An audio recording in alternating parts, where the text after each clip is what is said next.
Muy buenas noches, bienvenidos a Bitácora, una producción de Canal 15 de la Universidad de Costa Rica y la Universidad Estatal a Distancia.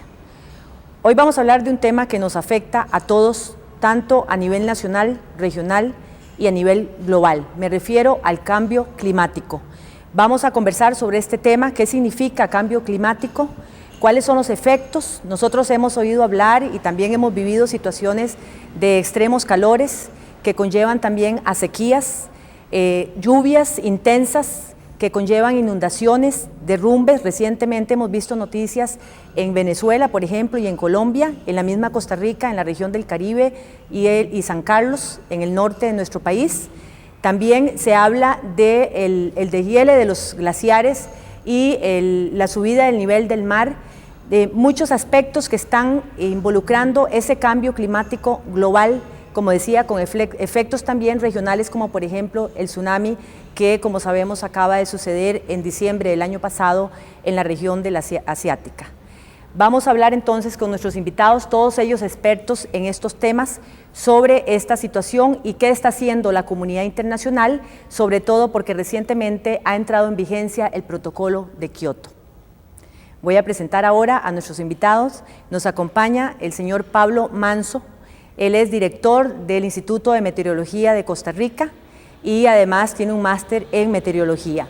También nos acompañan Gabriel Quesada. Él es del Instituto Interamericano de Ecología Aplicada y también es presidente de ese instituto y es máster en Ecología Aplicada justamente. También nos acompaña el señor Franz Tattenbach. Él es economista y después vamos a ver por qué también un economista en este grupo y qué función ha jugado, porque él ha sido negociador en lo que es la Convención de Cambio Climático de las Naciones Unidas y el Protocolo de Kioto. Por cierto que no dije que Pablo es el punto focal de nuestro país en esta convención y me imagino que también en el protocolo, para el Protocolo de Kioto, para la implementación del Protocolo de Kioto. Bueno, bienvenidos a los tres a este programa de Bitácora y ¿qué les parece si empezamos justamente por el título del programa, lo que nos convoca acá? ¿Qué es el cambio climático? Bueno, yo creo que tendría que empezar yo por mi formación, más por el lado científico. Si nosotros aspiramos a entender el cambio climático, nuestro pilar debe ser el conocimiento científico. Es precisamente en el segundo informe de evaluación del panel intergubernamental de cambio climático, donde manifiesta que el balance de pruebas que se emitió en 1995, se manifiesta que el balance de pruebas sugiere una interferencia antropogénica sobre el sistema climático. Sin embargo, en el último informe, el tercer informe de evaluación, que se emitió en 2003, habla que existe una nueva y fuerte evidencia que el calentamiento atmosférico observado en los últimos 50 años se debe, entre otras cosas, a las actividades humanas y que la variabilidad natural del clima no es suficiente para explicar ese calentamiento. Expliquemos un poquito más, porque ese es un concepto bastante científico, digamos, pero a nivel concreto. ¿Qué significa el cambio climático? O sea, ¿cómo lo podemos entender más en los efectos que vivimos? Básicamente, el cambio climático es debido al aumento en las concentraciones de gases de efecto invernadero en la atmósfera. La temperatura efectiva del planeta depende de un balance entre la energía incidente y la energía emitida. Los gases de efecto invernadero es un elemento natural en nuestra atmósfera. Para que tengan una idea, uno de los principales gases de efecto invernadero es el vapor de agua. Sin embargo, existe una canasta de gases como el dióxido de carbono, el metano y el óxido nitroso que absorben fuertemente en la parte del espectro que emite energía la Tierra, que es la forma de enfriarse. Al absorber esos gases, esta energía la vuelve a emitir a la Tierra. Entonces la Tierra se está calentando no únicamente por la energía incidente, sino también por la energía que está reflejando los gases de efecto invernadero. Podríamos decir, porque hay varios conceptos ahí, que ya los efectos del cambio climático es como la forma genérica de decir todo esto que están transformaciones en el clima que estamos viviendo y los efectos que se deriva de ello. Podríamos decir que estos efectos, esto es producto del calentamiento también a través de los gases, del aumento de gases. Una manera de verlo quizá es que el cambio climático, nosotros nos hemos dado cuenta con los problemas climáticos que hemos tenido en Costa Rica últimamente, graves algunos de ellos, lo vulnerable que somos a cambios intempestivos del tiempo o a cambios inesperados. Bueno, cambio climático Si bien quizá no sea el producto de estos eventos que acabamos de tener, sin duda así sabe y así se ve y así se siente el cambio climático, como los eventos extremos del clima a que estamos sujetos y que tanto nos preocupan y lo vulnerables que somos. Y ahora que mencionaba la palabra vulnerable, vamos a tener oportunidad tal vez de hablar un poquito más de esto, pero ¿quiénes son los principales o más bien los países o las regiones más vulnerables de los efectos del cambio climático? Es que uno tiene que analizar esto con un enfoque sistémico. La ecología de los sistemas en eso nos da un bagaje importante. Quiere decir que hay una interacción de factores biofísicos y humanos. Estos factores biofísicos y humanos, obviamente en la historia de formación terrestre, desde hace más de 5.000 millones de años, se daban estos efectos. Actividades volcánicas, por ejemplo, contribuyen a los cambios climáticos. Sin embargo, hoy vemos que hay un aceleramiento de estos elementos producto de esos efectos humanos, de esos impactos que la humanidad produce en los ecosistemas, en el ecosistema tierra. Deforestación, combustión a través de la quema de combustibles fósiles, uso de automóviles, de fábricas, de industria. Entonces, hay una cantidad de países que producen mayor acumulación de estos efectos. Vemos el caso de los Estados Unidos con una producción de casi un 40% de estos gases que producen el efecto de invernadero. Lo sigue Rusia, China. Entonces, estos contribuyen a este tipo de acumulación de gases, en el caso del dióxido de carbono, y que por supuesto a nivel natural los bosques han jugado un papel importante porque son los capaces a través de la fotosíntesis de transformar estos elementos, pero cuando nosotros hemos destruido muchos de esta biomasa vegetal, entonces vemos los efectos consecuentes en el cambio climático, como parte de estos fenómenos. Bueno, y entonces después vamos a hablar un poco de los principales países emisores de gases y que producen, y la discusión que hay alrededor de esto, y también, pero ahora quisiera un poco también hablar en esta visión general que estamos formando en este primer bloque del programa, cuáles son las regiones más, digamos, que han sido o que son más afectadas. Mencionaba Gabriel que está aumentando, o sea que el ritmo de los efectos del cambio climático está aumentando en cuanto a cantidad, entiendo, y en cuanto a la frecuencia de lo que esto sucede. ¿Y cuáles son las regiones que más viven estos efectos? Esto lo pregunto porque acabamos de ver toda la región del Pacífico asiático, ¿verdad? Y vimos el efecto del tsunami. Tiene que ver con esto, un poco hablar cuáles son las regiones más vulnerables en relación con los efectos del cambio climático. El cambio climático afecta al planeta como un todo, afecta a los ricos y afecta a los pobres. Y sabemos que a los pobres los hunde en la pobreza. Por lo tanto, no podemos exceptuar ninguna de las regiones. De una forma o de otra, todos seremos afectados por los cambios en el clima. Sin embargo, somos mucho más vulnerables, no solo por nuestras condiciones de población económicas y sociales, sino también por condiciones institucionales mucho menos favorables. Sin embargo, si las condiciones se mantienen como se proyecta, que antes del fin de siglo se podían duplicar o triplicar las actuales concentraciones de gases de efecto invernadero, pues los efectos serían apocalípticos. Sobre eso quería un poco hablar antes de cerrar este bloque. ¿Qué es lo que se está pronosticando científicamente si no se hace lo que se tiene que hacer sobre los efectos del cambio climático? Sin duda, algunas de las proyecciones, difíciles todas estas, porque se basan en diferentes escenarios del actuar económico, en los rangos más altos podemos observar cambios en la temperatura a futuro y por ende en el clima global promedio, que quizá no se han observado en los últimos 400.000 años. Y nosotros los causemos en tan solo 100, 200, 300 años. Este es un nivel que ocurre tan rápido el cambio que ni siquiera le da tiempo a los ecosistemas, muchísimo menos a los sistemas de producción y de agricultura y los sistemas socioeconómicos de ajustarse.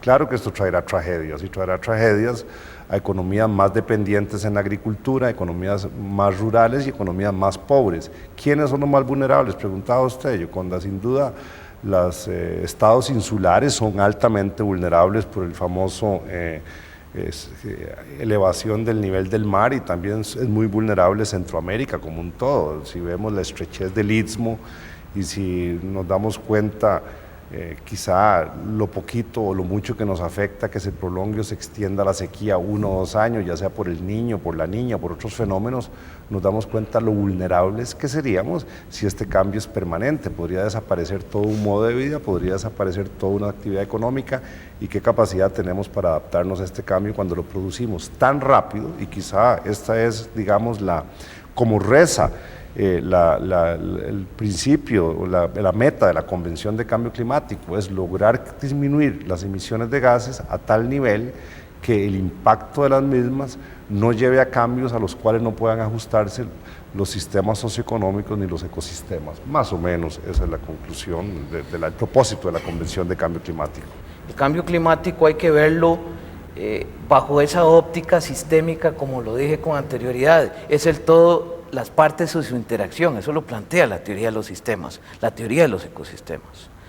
Cuando analizamos esto, entonces tenemos que tomar en cuenta factores desde un punto de vista económico también, porque eso va a ocasionar que estos cambios climáticos, producto de esas transformaciones económicas, también tengan una incidencia.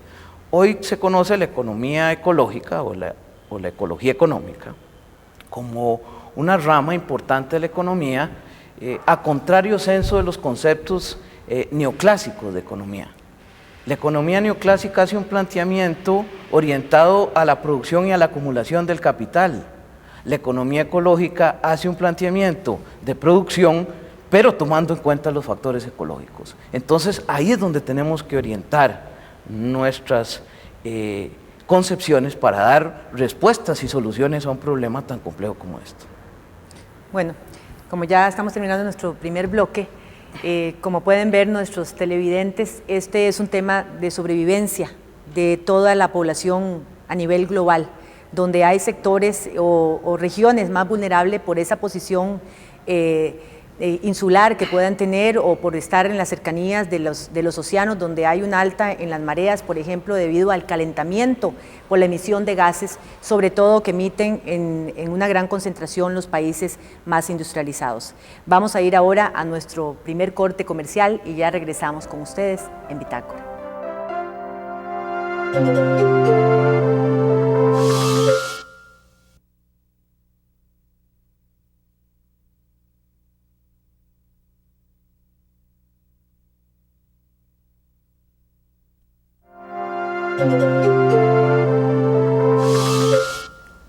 Estamos en nuestro segundo bloque de Bitácora conversando sobre el calentamiento global, lo que es los efectos del cambio climático, las consecuencias que esto puede tener para todos nosotros.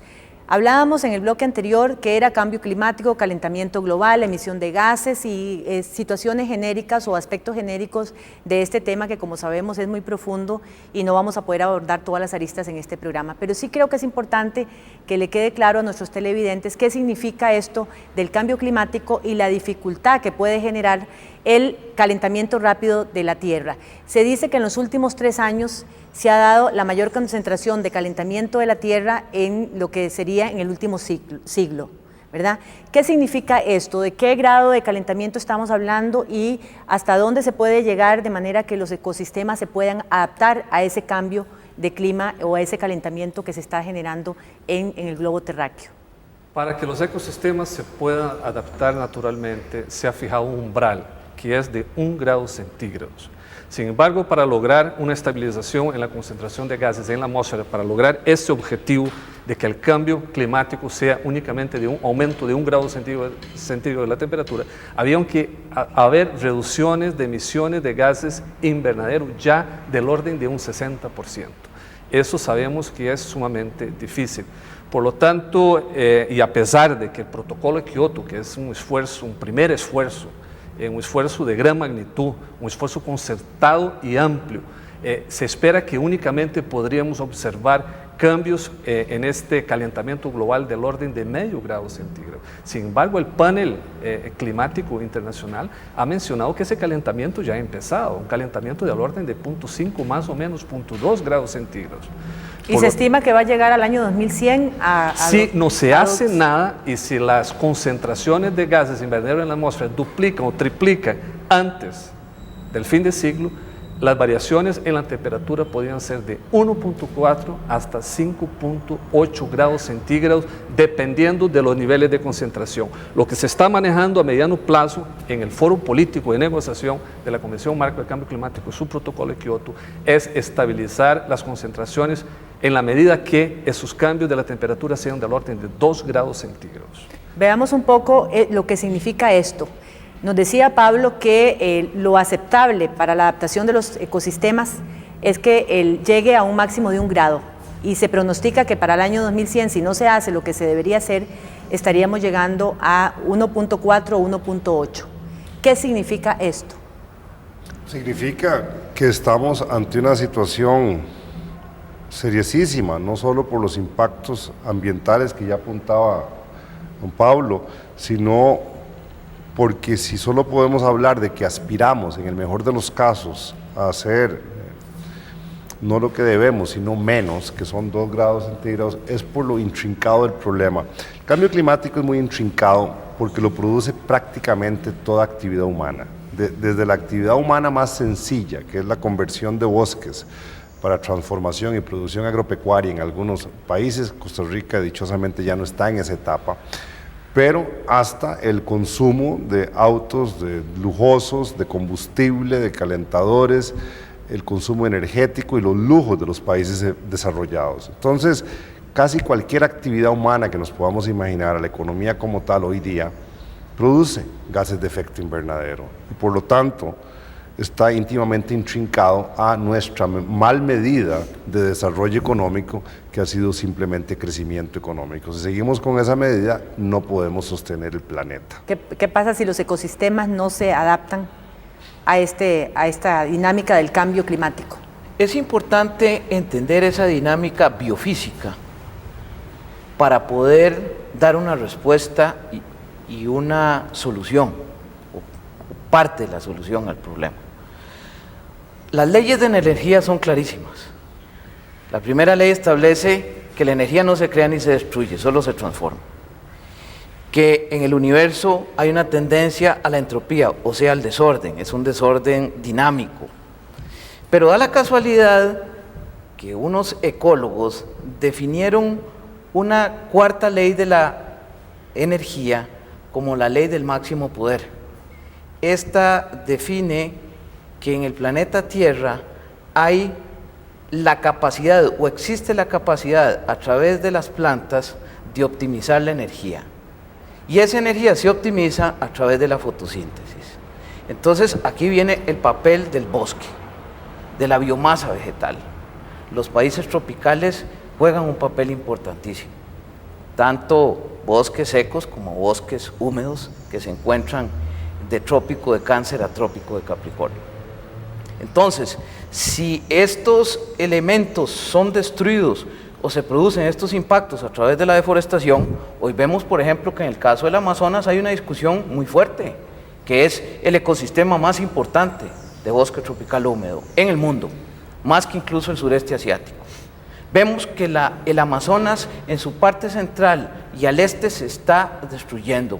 Hay además una situación política seriosísima interna en el Brasil, en Ecuador, en Bolivia, en Perú, donde son los países amazónicos, Colombia, que si no se cambia esa política que hasta la fecha se ha manejado y destrucción de bosques, entonces estos aumentos de temperatura de 1 grado, de 0,5 grados, pueden definitivamente llegar a aumentarse, incrementarse, y entonces en estos 100 años vamos a ver situaciones sumamente serias, porque ese aumento que se va a dar del nivel del mar En el caso de Centroamérica, en el caso de las islas del Caribe o islas en Oceanía o en Asia, van a verse de forma directa, porque acordémonos que el caso de Centroamérica tiene apenas 3 millones de años de haberse formado el puente hemisférico.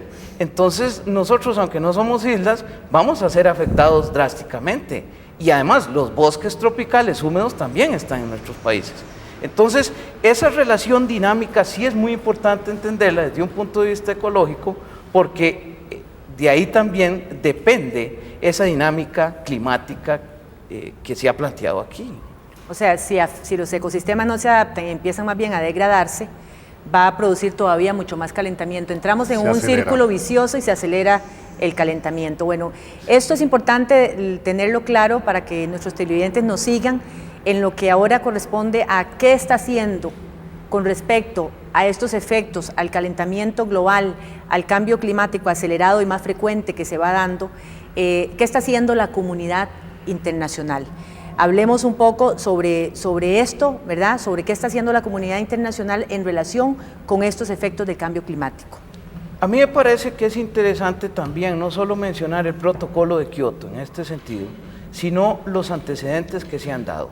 Acordémonos que las primeras convenciones internacionales de desarrollo y sostenibilidad se dan en la década de los 70, con el primer encuentro en Estocolmo, Suecia. Posteriormente se da en Brasil, en Johannesburgo, Sudáfrica. Entonces hay toda una mancomunidad internacional preocupada por los elementos o impactos ambientales que se producen en nuestros ecosistemas.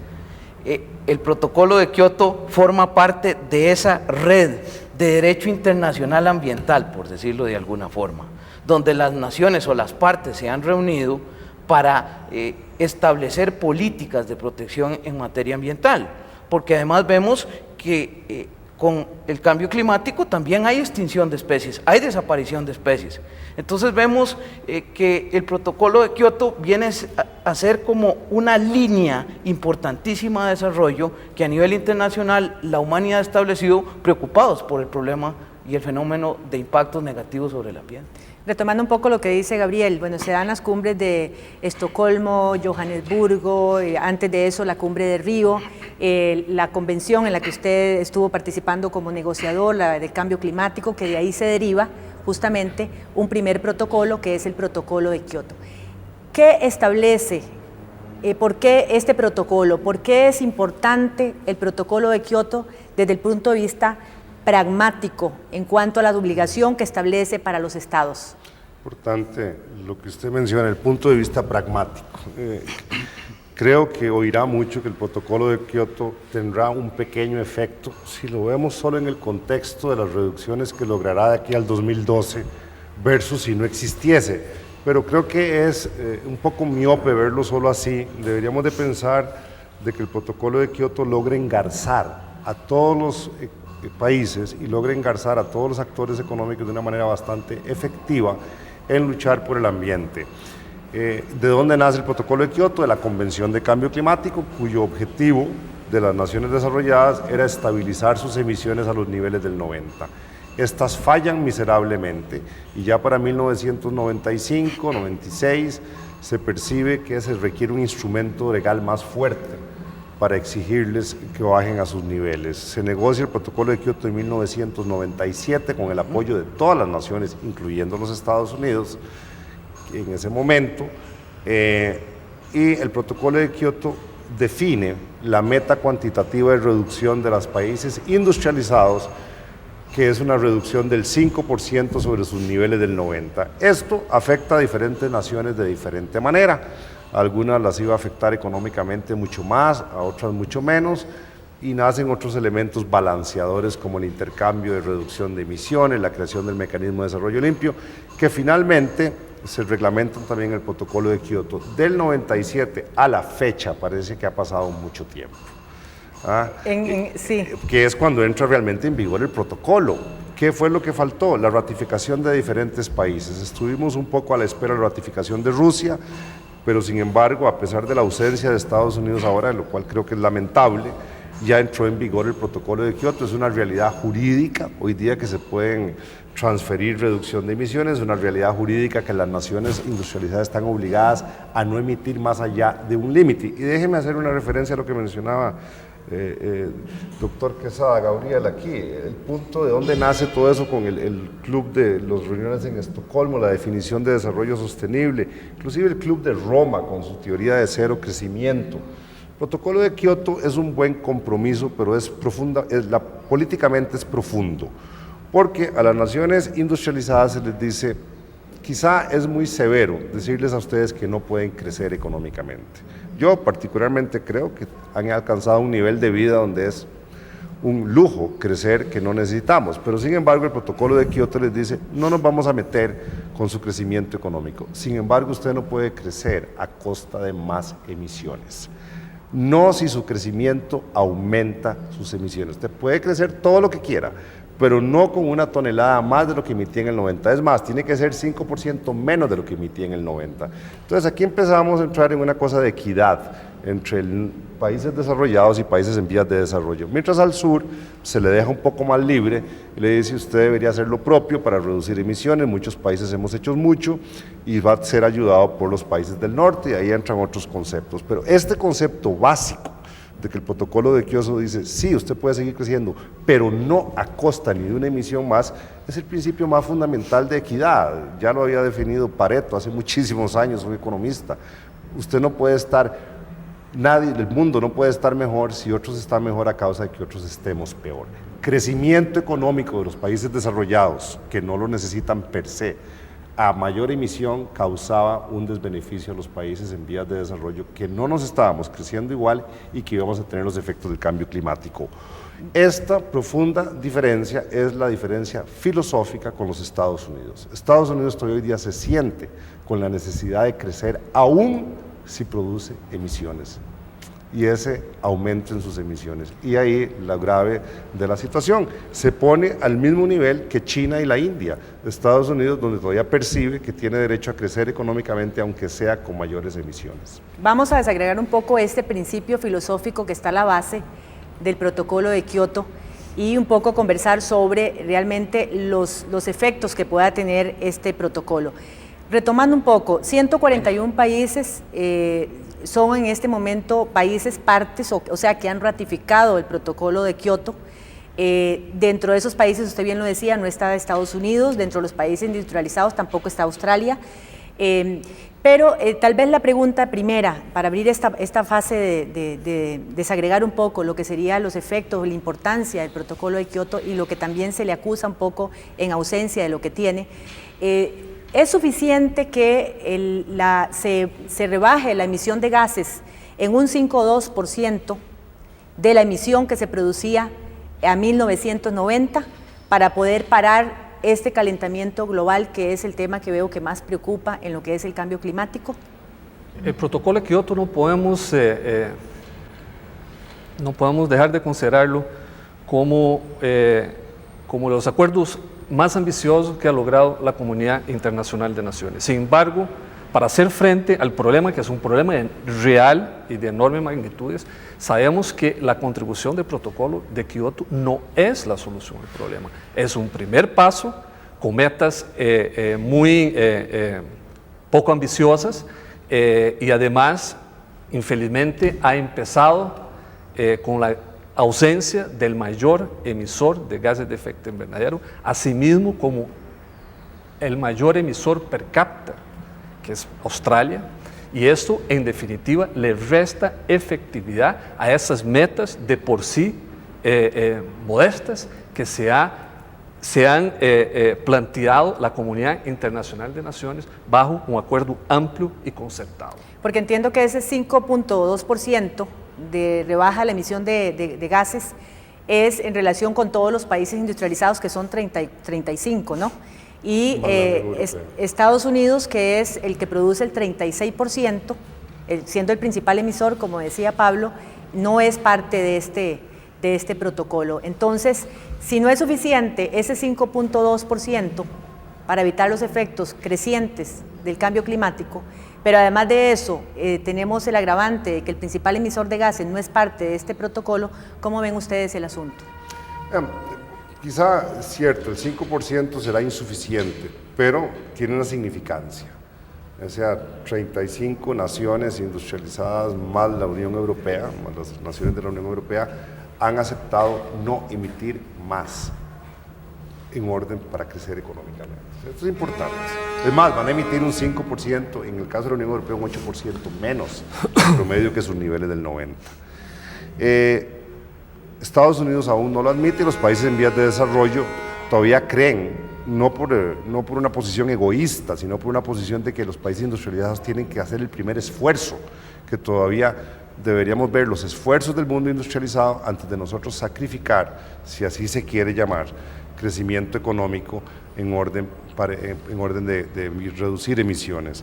5% es poco, Yoconda, pero la verdad es que el esfuerzo que se va a requerir, el cambio que se va a requerir, los patrones de consumo y los patrones de producción es tan profundo para llegar a la reducción de la que nos decía el señor Manso, de un 50% para estabilizar los gases, que quizá necesitamos aprender cómo todas las compañías del mundo, todo el sector privado, todos los países, aprendemos a tomar en cuenta en nuestra contabilidad no solo cómo está el balance contable, sino cómo está el balance de emisiones. Y eso es lo que hemos aprendido. Esta es la transformación que crea el protocolo de Kioto. Sí, y además aquí volvemos otra vez a ese concepto ecológico-económico que es tan importante. Los Estados Unidos, al estar ausente, producto de esta tendencia neoclásica en la economía, estoy hablando de teoría económica neoclásica, que es acumulación del capital sin tomar en consideraciones cuáles van a ser las consecuencias por el mero hecho de la producción, trae como consecuencia que los Estados Unidos utilizan prácticamente el 80% de la energía del mundo. Los Estados Unidos son los mayores productores, casi el 40% de la producción de los gases invernadero sale de los Estados Unidos, y le sigue Australia, o Australia tiene per cápita una producción mayor que los Estados Unidos. Entonces es sumamente contradictorio ver cómo un país que ha sido líder en materia ambiental, porque durante la década de los 70 los Estados Unidos saca la primera ley ambiental en el mundo y establece procedimientos de planificación ambiental importantísimos, la evaluación ambiental, evaluación de impacto ambiental. Entonces, es contradictorio ver cómo los Estados Unidos, que han sido pioneros, que definieron al mundo la importancia de la protección del ambiente, me acuerdo aquel libro famoso de la bióloga Raquel Carson sobre Primavera Silenciosa, donde hablaba sobre los efectos de los plaguicidas y eso cómo transformó a la sociedad norteamericana. Muy importante. Entonces, hoy un grupo de poder político y económico contradice esos principios y entonces afecta a la humanidad en todos sus aspectos. Y eso no es justo, porque pagan justos por pecadores. Los países del sur, los países del trópico, son los que van a ser más afectados, obviamente, y ahí es donde tenemos que plantear cambios radicales. Ya nos tenemos que ir al último corte, pero quiero dejar planteado esto. También hay críticas alrededor de la obligación que se le establece a otros países que han crecido muchísimo en estos últimos 12, 15 años y que cuando se midieron las emisiones en 1990 no estaban en el punto de productividad que están hoy. Me refiero a la China, a India y el caso latinoamericano de Brasil. ¿Qué pasa con esos países? Vamos a verlo ahora al regreso de nuestro último corte comercial.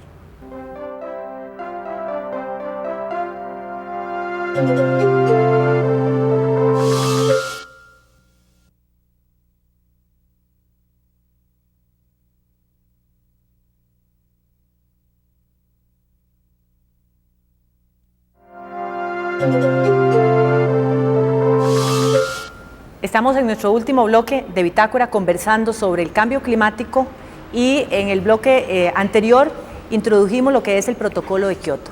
Bueno, habíamos dicho que el protocolo de Kioto establece ciertas obligaciones para países industrializados, la reducción entre el 2008 al 2012 del 5.2 de la emisión de gases y que esto no era suficiente, que era necesario, que tenía una significancia una importancia política que los países se hayan puesto de acuerdo y que hayan ratificado esto, dentro de ellos un gran número de países industrializados. Pero que decíamos que hay países que han firmado el protocolo de Kioto, pero que no están con la misma obligación que otros países industrializados, a pesar de que son países industrializados. Me referí en el bloque anterior al caso de la India, al caso de China y al caso en la región latinoamericana de Brasil. ¿Qué opinan ustedes al respecto? Ese tema es muy delicado y fue un tema muy divisivo en la negociación del protocolo de Kioto. Quizá el nivel de industrialización o no de un país lo podríamos medir por emisiones per cápita. Esa podría ser una manera muy interesante de medir si un país necesita o no necesita estar como parte. Pero acordemos que el protocolo de Kioto mete a las naciones primero, digamos, con una mayor deuda ambiental. Aquí hay mucho que cortar, pero una cosa son las emisiones que se han acumulado en los últimos 40 años, otra cosa es el nivel de emisiones de ahora.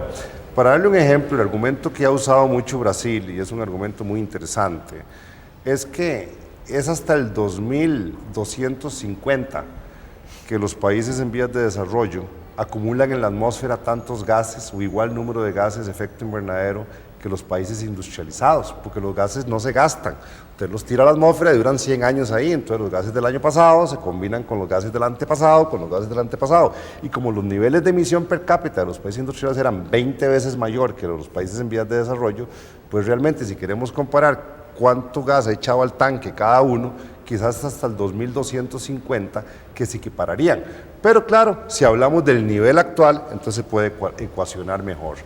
Me parece bastante injusto pedirle a los países en vías de desarrollo un esfuerzo igual a los países industrializados por su nivel de ingreso, por su nivel de desarrollo. Sin embargo, ojo de que los países en vías de desarrollo no llamen al bluff de los países industrializados y digamos, sí, cambiemos el modelo de desarrollo, vayámonos por un modelo de desarrollo sostenible. Desechemos el ingreso per cápita o el PIB per cápita como único indicador de bienestar social. Usemos el indicador de índice de desarrollo humano. ¿Cómo queda Costa Rica en este índice? ¿Cómo quedan otros países? Si cambiamos, ojo, porque podemos llamar al bluff, y creo que muchos países en vías de desarrollo están más que deseosos de entrar en el segundo periodo de cumplimiento de negociación, a negociar límites a sus emisiones, pero ya después de haber probado que los países industrializados realmente aceptaron límites, como lo ha sido el protocolo de Kioto, y que ahora sí podemos poner límites al daño que le estamos causando al ambiente de una manera más equitativa. Yo, en lo particular, creo que hay muchos programas que son invisibles. Por ejemplo, China ha tenido un programa de control poblacional, no quizá el más feliz desde el punto de vista de los derechos humanos, pero podríamos indicar que si China no hubiese hecho nada sobre el control poblacional, las emisiones de China probablemente serían el doble de las que serían en el 2010 que las que hubiesen sido. Entonces, ¿podemos decir que China ha sido irresponsable en cuanto al consumo de recursos del ambiente? Yo no sé. Bueno, vemos que hay toda una línea en cuanto al compromiso de los países que está siendo reflejada en el principal instrumento hasta hoy firmado y ratificado y que ya entró en vigencia, como dijimos, el 16 de febrero de este año, que es el protocolo de Kioto. Pero a la par de esto, que es la parte, digamos, de la política internacional, de las negociaciones y los acuerdos significativos importantes que se logran plasmar en ese cuerpo jurídico, también la realidad sigue avanzando. O sea, los efectos del cambio climático se siguen dando con más frecuencia, se siguen dando de manera más intensa y con una mayor permanencia. Entonces, ¿qué podemos hacer además de, mientras se van derivando estas negociaciones y surge un segundo protocolo de Kioto, qué se puede hacer para que esta realidad sea contrarrestada, digamos, si es que puede ser contrarrestada? Mientras celebramos la entrada en vigor del protocolo, pues la prensa nos sigue informando sobre ciclos más frecuentes, más intensos y más duraderos de sequías e inundaciones, temporadas de huracanes pues mucho más intensas de lo que hemos estado acostumbrados en las diferentes áreas ciclogenéticas del planeta. Al igual que hemos visto, inclusive en nuestros países, lluvias intensas como la que tuvimos ahora a principios de año en la vertiente del Caribe, que constituye un récord en esta región desde los registros iniciales de las variables meteorológicas. Entonces, hasta fines de ciclo o a mitad de siglo estaríamos viendo ya algunos cambios ya significativos en las variables físicas, en la temperatura y el aumento del nivel del mar. Pero por mientras lo que vamos a ver es esta vulnerabilidad actual a que estamos expuestos por una exacerbación del ciclo hidrológico que se va a manifestar precisamente en eventos hidrometeorológicos extremos, que en el caso de Costa Rica es el responsable de más del 90% de las situaciones de emergencia que se dan en ese país. Por lo tanto, lo que quiero traer aquí a la discusión es que no es únicamente el problema de la mitigación, es el problema político con grandes connotaciones económicas que hemos ya analizado, sino también el problema de adaptación al cambio climático que es una realidad. Sí, no lo vamos a parar. Y a la luz de un protocolo de Kioto que es una realidad a medias. Insuficiente. Ese tema que usted está analizando, Yoconda, es fundamental, porque aquí vamos con un concepto que se está planteando sobre el modelo de vida que queremos. Eso es muy importante lo que se ha dicho aquí. Eso es fundamental. Sí, claro. Nosotros, yo como especialista en materia ambiental, como ecologista que soy también, hemos hecho un planteamiento a nivel nacional de establecer e ir más allá del concepto de desarrollo sostenible. Nosotros vamos al concepto de desarrollo ecológicamente sostenible o de sostenibilidad ambiental. Eso es muy importante. Esto cambia los paradigmas en esta materia, los cambia radicalmente. Nosotros propusimos introducir en la Constitución un título de garantías ambientales, donde el Estado y los costarricenses tengan las obligaciones, donde se mida las variables ambientales en el aire, en el agua, en el suelo, en el subsuelo, en la diversidad biológica. Entonces, este nuevo modelo que nosotros estamos planteando y que Costa Rica es pionero en esta materia, sin chauvinismos, por supuesto, realistas como somos, tenemos que analizarlo bajo esa óptica. Vemos que estos impactos ambientales de lluvias excesivas, de fríos excesivos, de extremos desde un punto de vista de estos ciclos hidrológicos, están relacionados también en parte a estos modelos que nosotros hemos establecido. La civilización occidental, y ya abarca la civilización oriental, porque estamos hablando de China y la India, precisamente entraron en esta vorágine de una producción capitalista desmedida. Ya aquellos límites de crecimiento que planteaba Meadows ya no son tomados en consideración, como fue en la década de los 70s y los 80s. Entonces, este paradigma político tenemos que transformarlo en un paradigma ecológico político. Costa Rica está dando un gran paso en ese sentido. Esperemos que esta Asamblea Legislativa apruebe estas garantías ambientales. Hablar de un cambio de paradigma en cuanto a que la producción, el modelo de productividad, de economía, sea de una visión de mantener los niveles aceptables de un medio ambiente e ir mejorando el nivel de vida, o sea, todo lo que sería lo que mencionabas vos, la economía ecológica, donde se esté pensando no solamente en la ganancia, sino también el impacto en el medio ambiente, el impacto en los ecosistemas. Eso significa que para que esto sea posible tiene que ir más allá de un artículo, un apartado de la Constitución, que es importante, sin duda que eso se dé. Significa también, y sobre todo lo más importante, que haya un cambio cultural. ¿Qué se está haciendo para que ese cambio cultural abone a esta economía ecologista? Ese concepto, hay un divorcio entre teoría y práctica. Eso es lo que nosotros los seres humanos tenemos que vencer hoy día. Y yo lo hago con optimismo. Dentro de esta situación tan seria que estamos viviendo a nivel mundial, yo lo veo optimistamente, porque nosotros tenemos la capacidad analítica. Estamos en una discusión importantísima desde ese punto de vista. Entonces tenemos que dar una respuesta. La sociedad tiene que involucrarse a través de una buena educación en materia ambiental. En nuestro planteamiento de garantías ambientales se habla de eso. La sociedad, por supuesto, tiene que ser partícipe, porque usted puede tener protocolos, normas constitucionales, leyes particulares, pero si la sociedad no participa, entonces no va a haber una respuesta. Después vamos a hablar al cierre del programa sobre cómo podrían contribuir los ciudadanos para reducir el nivel de emisión de gases y con ello el efecto invernadero y todos los efectos que se están derivando del cambio climático. Pero antes quisiera retomar otra vez el protocolo de Kioto para algo que se nos había quedado por ahí un poco, y es que ¿en qué se pueden ver beneficiados en este protocolo de Kioto los países subdesarrollados o países, como se dice, en desarrollo, que nunca lo vemos llegar, como decimos nosotros a veces, ¿no? Tal vez para hacer una breve introducción, yo creo que Franz puede agregar bastante porque ha sido el gurú en lo que ha sido el proceso de conceptualización y negociación política de uno de los instrumentos de flexibilidad del protocolo Kioto que constituyó la gran sorpresa de Kioto, que es el mecanismo de desarrollo limpio, que es un instrumento a través del cual pues, los países en desarrollo pueden contribuir a que los países industrializados cumplan con esos compromisos de mandatorio vinculante, limitación y reducción de emisiones de gases de efecto invernadero.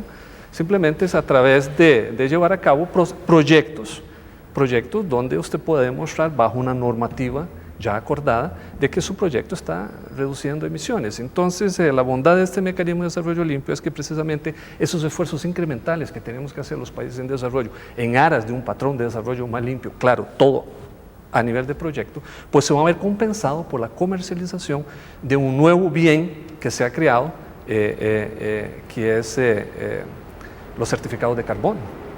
Por lo tanto, bajo este concepto de que contamina paga y el que no recibe una contribución, pues es otro de las modalidades que existen en el marco del protocolo y donde los países de desarrollo pueden participar. En el caso de Costa Rica podemos aventajar nuestra competitividad, nuestra energía renovable, las dos grandes deudas ambientales que tiene ese país, que es la consolidación de la actividad forestal privada en el marco de pago de servicios ambientales, al igual que la consolidación territorial y financiera de nuestros sistemas de parques y reservas biológicas. Y por qué no hablar del sector transporte, que es el principal sector de emisiones de este país. Si queremos en realidad no solo solucionar el problema de las emisiones de los gases de efecto invernadero, sino también la contaminación del aire en nuestros centros urbanos, es imperativo que también participamos en esa corriente. El protocolo de Kioto más bien nos abre ventanas. ¿Qué significa, aprovechemos aquí que está Franz, para que nos aclare un poco esto, la venta de unidades de carbono o la creación, el desarrollo de mecanismos limpios, y quién paga esa venta? El mercado o la demanda por una unidad de reducción de emisiones nace de que los países industrializados tienen un límite. No es solo que van a reducir, es que no pueden emitir más. Usted todos los años tira 100, pues va a tener que tirar 95 de aquí en adelante todos los años para producir lo mismo o más para una población creciente o no creciente. Este es el juego en que Kioto mete a los países industrializados. Es muy importante. No hay que minimizar lo que aceptó Europa y lo que aceptaron otros países responsables al firmar el protocolo. Pero como quizá no lleguen a cumplirlo, unos países puedan y otros no. Unos países dentro de la Unión Europea han emitido mucho más de lo que el protocolo les va a permitir, entonces se van a encontrar en déficit, o sea, no van a lograr las reducciones que se habían planteado. Pero entonces lo lógico es que hagan algún otro tipo de esfuerzo económico para compensar lo que no pudieron ellos reducir que se habían comprometido. ¿Cómo lo pueden hacer?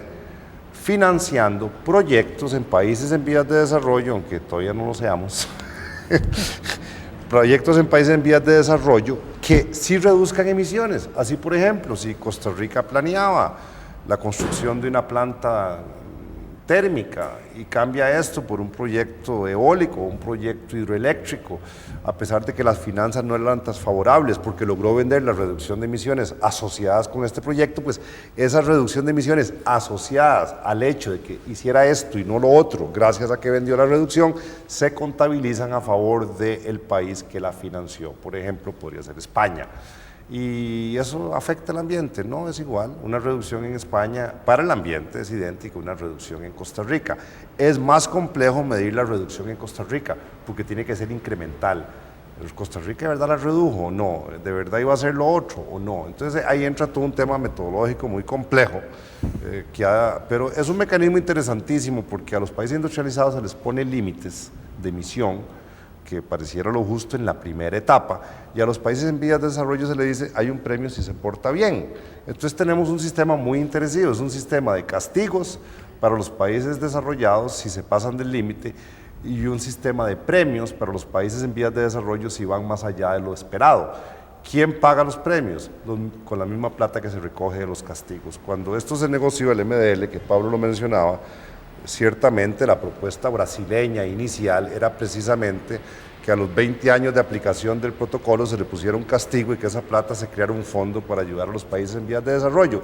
Esto no tenía mucha posibilidad de pasar políticamente. Ahí es donde Costa Rica adapta la propuesta brasileña a un sistema de que si usted quiere, pague antes de que peque, en lugar de pague cuando peque. Y esto crea el mecanismo de desarrollo limpio como un esquema de compensaciones y de participación. Pero déjeme decirle algo, aquí no gana nada el mundo cuando España no lo hace y Costa Rica lo hace. Y usted diría, bueno, que empata lo mismo, pero España pagó el costo, digamos, o Estados Unidos o Canadá pagó el costo. Pero acordémonos de cómo vayamos aprendiendo este mecanismo, se pueden llegar a temas mucho más ambiciosos. Podríamos decir que quien quiera usar el mecanismo de desarrollo limpio tiene que comprar 2 reducciones para valerle una.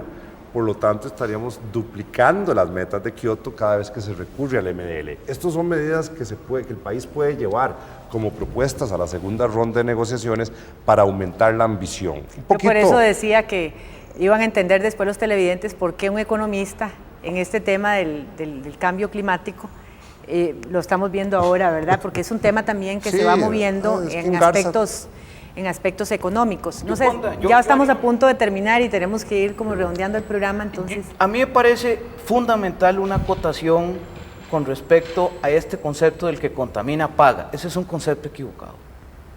Es un concepto equivocado porque tiene que ser o debe establecerse el principio precautorio, que es un principio establecido en Río en el 92, indubio pro natura. Ese principio precautorio es fundamental.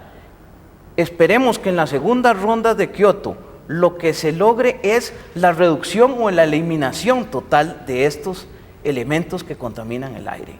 No esperemos a que el que contamina paga. No, porque más bien entonces, desde un punto de vista del beneficio-costo, alguien podría decir, yo pago porque para mí es más beneficioso y mi producción aumentará si yo emito gases y pago la pena correspondiente. Entonces aquí lo que tenemos que más bien fundamentar es la reducción absoluta de estos elementos y entonces, o por lo menos llegar pero el que contamina paga, pero paga con reducciones.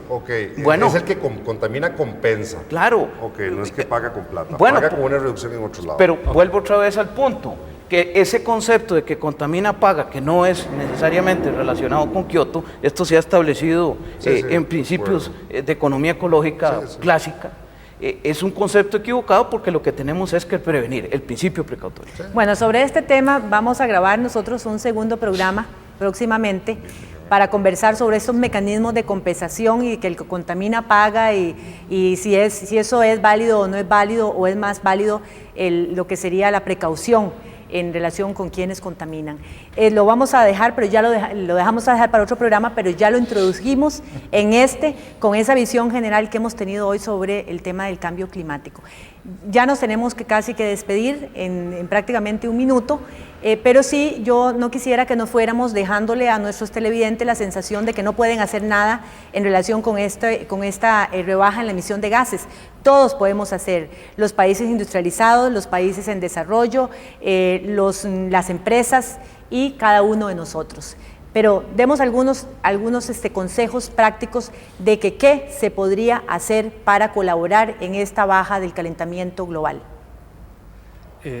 Tan importante que es la ciencia para comprender el cambio climático, también lo es la cooperación.